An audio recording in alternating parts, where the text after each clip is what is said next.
আজকে আমরা জানব কিভাবে অ্যালডিহাইড শনাক্ত করা হয়ে থাকে। তো অ্যালডিহাইড শনাক্তর জন্য নির্দিষ্ট কিছু রিয়েজেন্ট আছে, তার মধ্যে ফেলিং রিয়েজেন্ট হচ্ছে অন্যতম একটি রিয়েজেন্ট অ্যালডিহাইড শনাক্ত করার।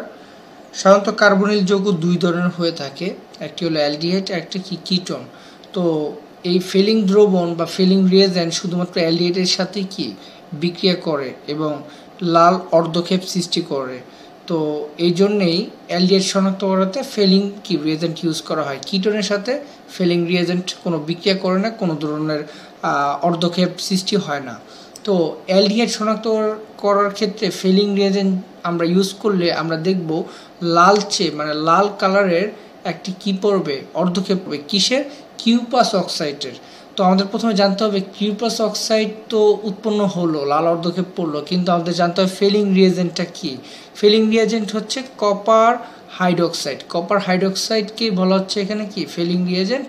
আমরা যদি একটি দ্রবণের যদি সেটার মধ্যে অ্যালডিহাইড থাকে, সেই অ্যালডিহাইডের মধ্যে যদি আমরা এই কপার হাইড্রোক্সাইড দিয়ে দিই তাহলে কি হবে, কিছুক্ষণ পরে আমরা দেখতে পারবো এখানে কপার হাইড্রোক্সাইড থেকে কিউপাস অক্সাইড উৎপন্ন হয়েছে, বা কিউপাস অক্সাইড উৎপন্ন হওয়ার সাথে সাথে এই অ্যালডিহাইড যৌগটি হয়ে যাচ্ছে অ্যাসিডে পরিণত হচ্ছে, এবং অ্যাসিডে পরিণত হবে অ্যালডিহাইড, এবং কিউপাস অক্সাইডের লাল অর্ধক্ষেপ পড়বে।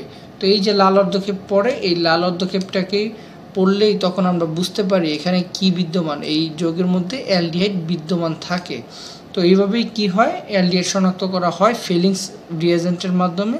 তো ফেলিং রিয়েজেন্টটা এটা মনে রাখতে হবে, কপার অক্সাইডকেই বলা হচ্ছে ফেলিং রিয়েজেন্ট। আর ফেলিং রিয়েজেন্ট যখনই অ্যালডিহাইডের সাথে বিক্রিয়া করবে কিউপাস অক্সাইড তৈরি করবে, প্রোডাক্ট কিউপাস অক্সাইড তৈরি হবে, সেটা লাল অর্ধক্ষেপ দিবে।